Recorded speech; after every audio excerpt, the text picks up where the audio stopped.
भेड़िया आया। किसी गांव में एक चरवाहा बालक रहता था। उसे गांव भर की भेड़ें चराने की जिम्मेदारी सौंपी गई। वह भेड़ों को प्रतिदिन पहाड़ी पर स्थित चारागाह में ले जाता और उन्हें चरने के लिए छोड़ देता। चरवाहा बालक अपने कार्य को भली प्रकार कर रहा था, मगर एक ही जगह उन सभी जानी पहचानी भेड़ों को प्रतिदिन ले जाकर चराते चराते बेचारा ऊब सा गया। उसने सोचा कि क्यों न दिल बहलाने के लिए कुछ हंसी मजाक किया जाए।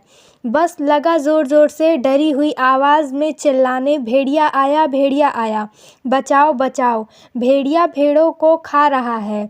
गांव वाले खेतों में काम कर रहे थे। उन्होंने चरवाहे की डरी हुई आवाज़ सुनी तो जो भी उनके हाथ में आया वह लेकर भेड़िए को मारने के लिए पहाड़ की ओर दौड़ पड़े। परंतु वहां पहुंचकर उन्होंने देखा कि भेड़ें तो आराम से चर रही थीं और चरवाहा बालक हंस रहा था। कहा है भेड़िया, गांव वाले क्रोध में बोले, मगर चरवाहा हंसता ही रहा।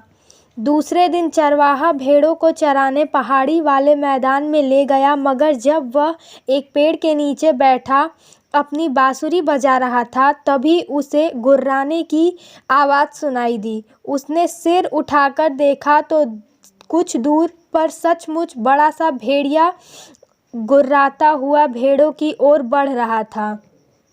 भेड़ों ने एक खूंखार भेड़िए को अपनी ओर बढ़ते देखा तो मिमराकर इधर उधर भागने लगी। चरवाहा बालक भयभीत हो गया, लगा जोर जोर से चिल्लाने, भेड़िया आया, बचाओ बचाओ। इस बार वह बहुत डरा हुआ था, चिल्ला चिल्लाकर सहायता की पुकार कर रहा था। वह कांप रहा था और गांव की ओर आशा भरी नज़रों से देख रहा था, मगर गांव वालों ने सोचा कि चरवाहा बालक मजाक कर रहा है, वे नहीं आए। भेड़िए ने भी चरवाहे बालक को भय से कांपते देख तो समझ गया कि अब कोई नहीं है जो उसका मुकाबला कर सके। बस फिर क्या था, भेड़िए ने एक भेड़ की गर्दन पकड़ी और देखते ही देखते उसे लेकर भाग गया। भेड़ें बुरी तरह मिमराती और छटपटाती रही।